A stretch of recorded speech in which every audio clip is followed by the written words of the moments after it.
One Saturday in 1905, in the city of Manchester, England, a factory worker by the name of William Hope set out to photograph a friend.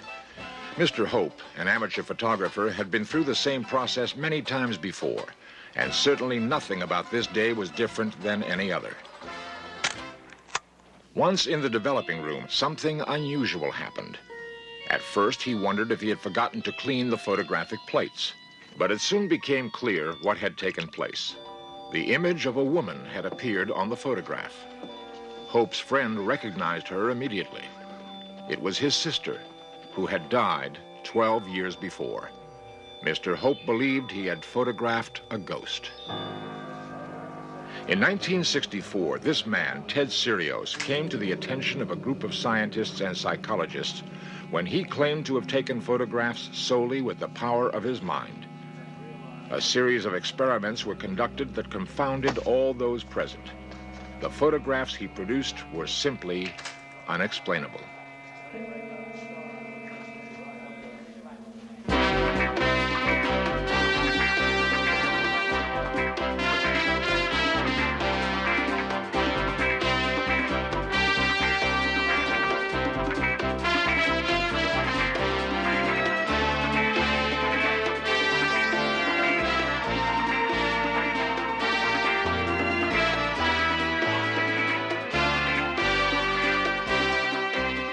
This series presents information based in part on theory and conjecture. The producer's purpose is to suggest some possible explanations, but not necessarily the only ones, to the mysteries we will examine. In 1874, Sir William Crookes, a scientist and member of the London Psychical Society, was investigating the spiritual medium Florence Cook. It was said that Miss Cook would enter a cabinet and materialize a spirit named Katie King.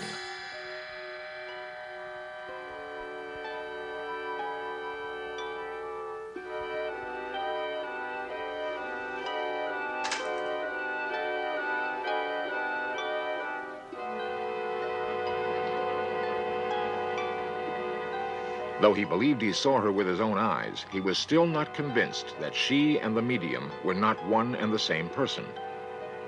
To clear up his doubt, he opened the cabinet in which the medium worked. In his own words, "I examined Katie with steadfast scrutiny until I had no doubt whatever of her reality."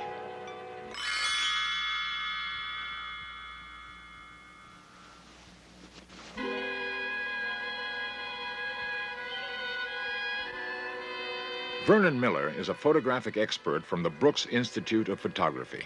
In photography, light is reflected from or absorbed by the subject in the photograph, focused through a lens, and recorded on a light-sensitive material, film, plates, emulsion. The film is light-sensitive, so any energy, any electromagnetic energy can affect the film to some extent. So radiation from all of the various ways, X-ray, so forth, can affect the film. So you might not necessarily see the light that strikes the film.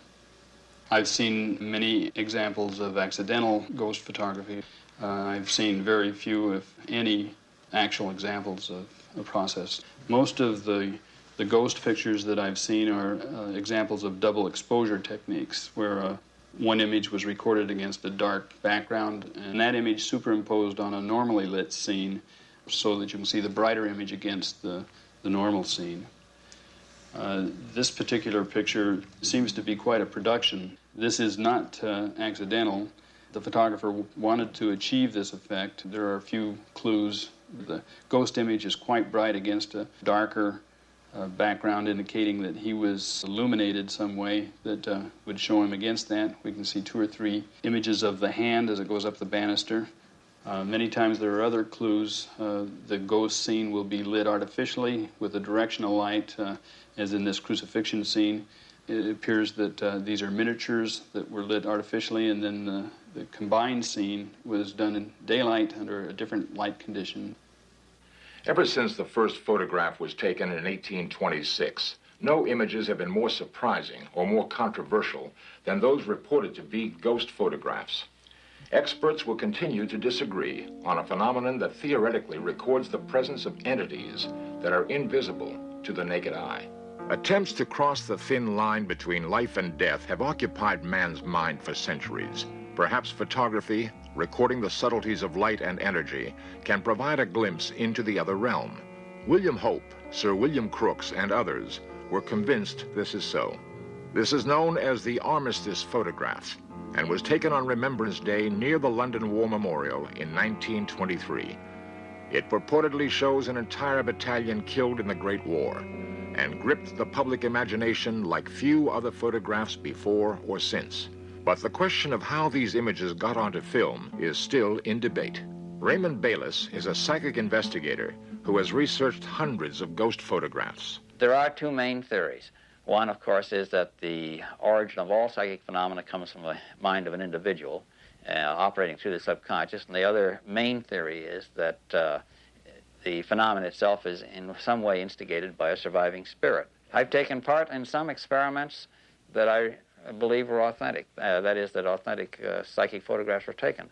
Now, I'm not going to call them spirit photographs because I don't know whether they're the product of a spirit or whether they're a product of an individual's mind or what have you, but nevertheless, I do believe that they were actually psychic photographs, that is, they were paranormal. This is ordinary Polaroid film, 4 by 5 inches film, and it comes in a light-tight envelope. It can be utilized into any number of normal cameras by inserting it into a holder, film holder. Okay, we insert the film in the back of the camera, and from this standpoint on, it is just like ordinary wet process photography. And I'll snap this picture and make a little demonstration for you. Now, in wet process conventional photography, there's a step in the darkroom where the film is processed and the picture finally printed. And Polaroid or instant photography has the advantage of having all of this done in front of you, so there's no chance for manipulation of the image other than right here before your eyes. So in a few seconds we can open this envelope up and examine the photograph that we just made.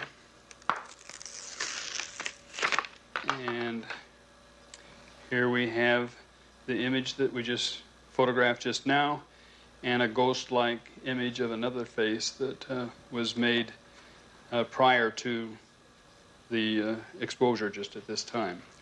I'm familiar enough with this process that I would look at any image with a great deal of skepticism.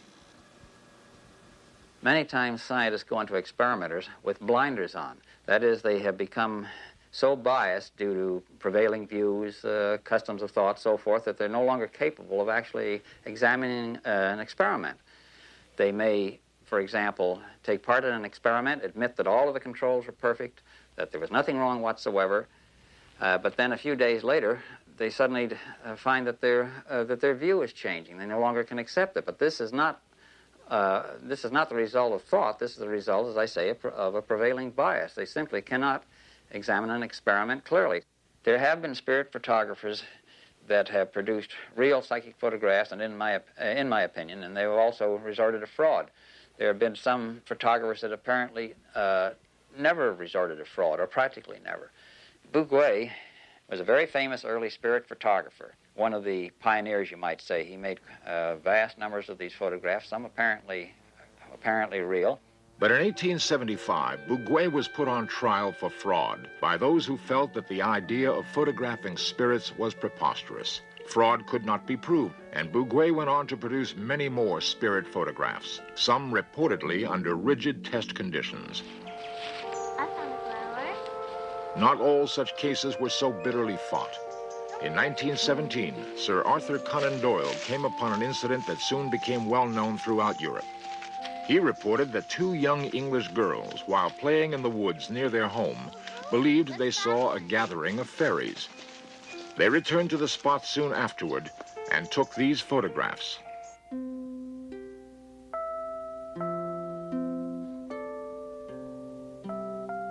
Skeptics pointed out the suspicious resemblance to several drawings done by Claude Shepperson to illustrate a poem entitled A Spell for a Fairy.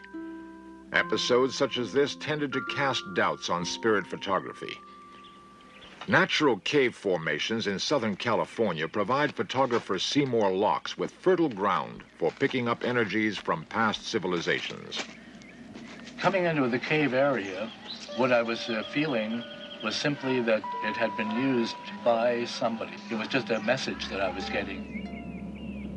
There are energies in the earth, sometimes from water, sometimes from minerals, and sometimes from the presence of entities who have used this, because everything in nature has a memory. Rock, whatever, has a memory. And so I would assume that the energies in this area would have to do with the people who lived here at one time, Indian people, whomever. But it has that kind of aura about it. But I would assume whenever I work that there are entities around, because my supposition is that I'm assisted on the other side by people who create the imagery. He believes that his photographs provide evidence of unseen entities.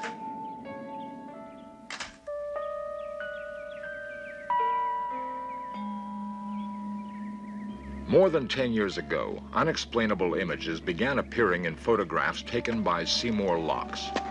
After much investigation, he has concluded that he has mysterious assistance, and the strange glow apparent in many of his pictures is energy from unseen entities. This is really beautiful configuration, and it's reminiscent of the opening to the sky that you would find in the mythologies of the American Indian. A psychometrist can hold an object and pick up images, sometimes vibrations, etc. A dowser can walk over a landscape and tell where the water or the mineral. Psychic photography, the ability to pick up an image, is comparable to picking up a clairvoyant image. You're simply using another medium. Photography is a receptive vehicle because it is silver. It has a vibration already. Sometimes the image is impressed while I'm developing. Sometimes it's impressed while it's in the camera. You don't need a camera. You simply need some kind of sensitized paper or film. The silver salts are a receptive vehicle. One of the most spectacular series was with a woman, Jerry Isaacson, who at that time was living in Santa Cruz. And I photographed her in a sequence of photographs in which she was doing a massage. And in the 5 frames that ensued, she became less and less visible.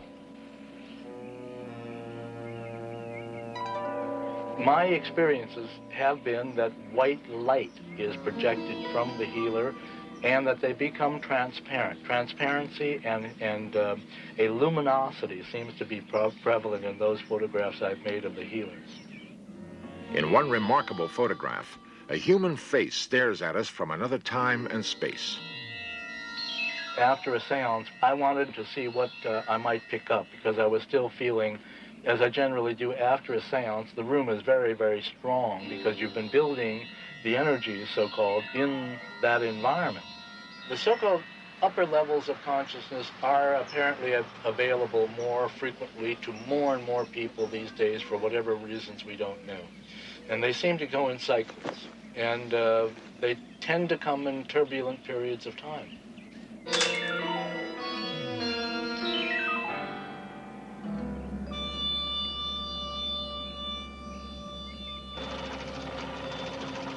Perhaps we are still evolving. It seems very possible that the brain, even now, has capabilities which are still untapped.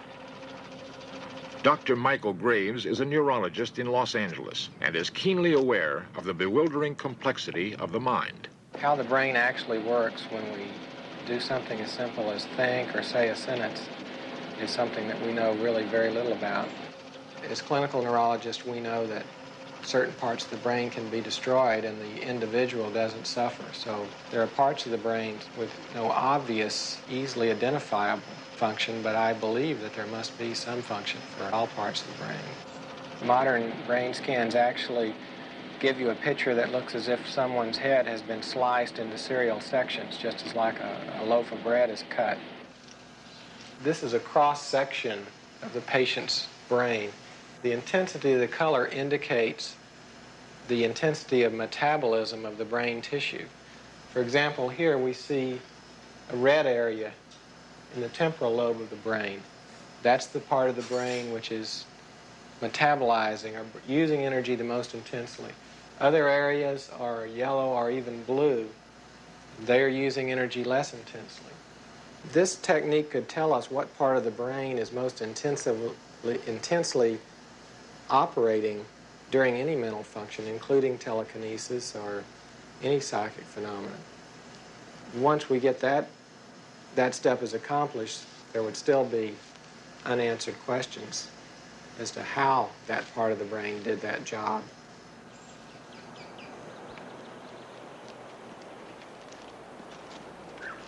In Waterville, Maine, the Veilleur family has confounded skeptics with their ability to capture ghost images on film. For 15 years, they have explored the natural hunting grounds of ghosts and have taken photographs that raise questions about man's true nature and the limits of our physical reality. Their odyssey began with a simple parlor game, which evolved into a dialogue with an entity that became their spirit guide. Richard Veilleur records the sessions. Could you tell us how he passed away? A, C, C, I, D, E. Ouija first started in December of 1965, and it started as sort of a parlor game or as an amusement. F, R, I. The personality which introduced itself was ACL, or Anne Caroline Lowe. She gave information concerning herself as to where she was buried, the inscription on her gravestone, location of the cemetery, and so forth. I, friend, family. That's what I get out of it. Would it be possible to photograph you? Yes.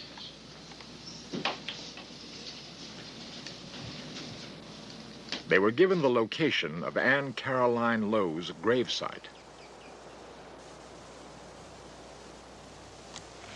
With some trepidation, they visited the site and took this photograph of their young spirit guide.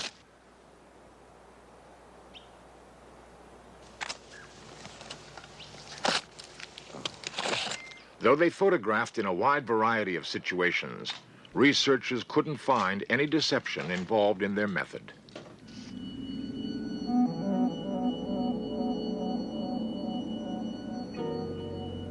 The personal reason to enter parapsychology was to determine the nature of the pictures and of the scripts. Is it possible to communicate with the deceased through Ouija? Is it possible to photograph the dead? Who is communicating? S.D. Certain communicators would inform us that there is a return process from their so-called reality to come back into ours in order to communicate. They would have to pass through a tunnel or an alleyway. The opening at the beginning is very wide, and as they come closer to our own reality, it becomes narrower and narrower. They would see us as if steam vapor and water droplets would be falling upon a piece of glass. Thoughtography and psychic photography or spirit photography or paranormal imagery. If you can't see the image, you're using a thoughtographic process. What we have to determine is what intelligence is producing the phenomenon. Is it our own unconscious, or are we actually photographing a deceased, and is that deceased thoughtgraphically impressing its image or another image upon our plate?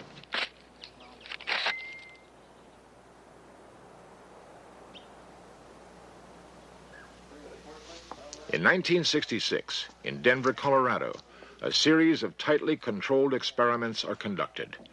Researchers are checking and numbering fresh film and new cameras. The subject of these experiments is Ted Sirios, a Chicago bellhop with an incredible mind and an incredible thirst to match. Ted Sirios' ability is the power to project his thoughts onto film. During the experiments, researchers take the pictures while Ted stares into the camera. His concentration is intense.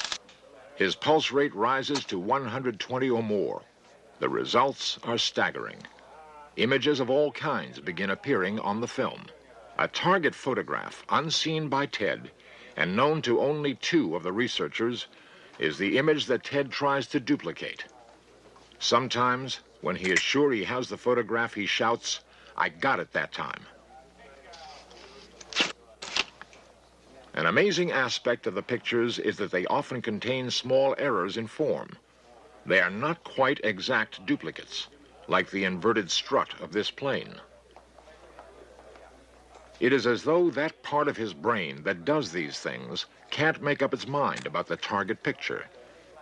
Again and again, he matches the target pictures until it is difficult to doubt that he is actually doing what he says he is. One of the most spectacular demonstrations of all takes place in a Colorado television station. In a moment of bravado, Ted claims that he can actually put images onto the videotape. Here are the results of that experiment. Convention tells us that this should not be possible. But if these images don't come from the mind of Ted Serios, where do they come from?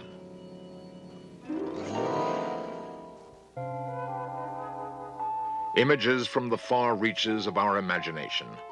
These ghostly faces look at us from behind the veil that hides the mysteries of life and death and make us wonder about the reality of ghosts.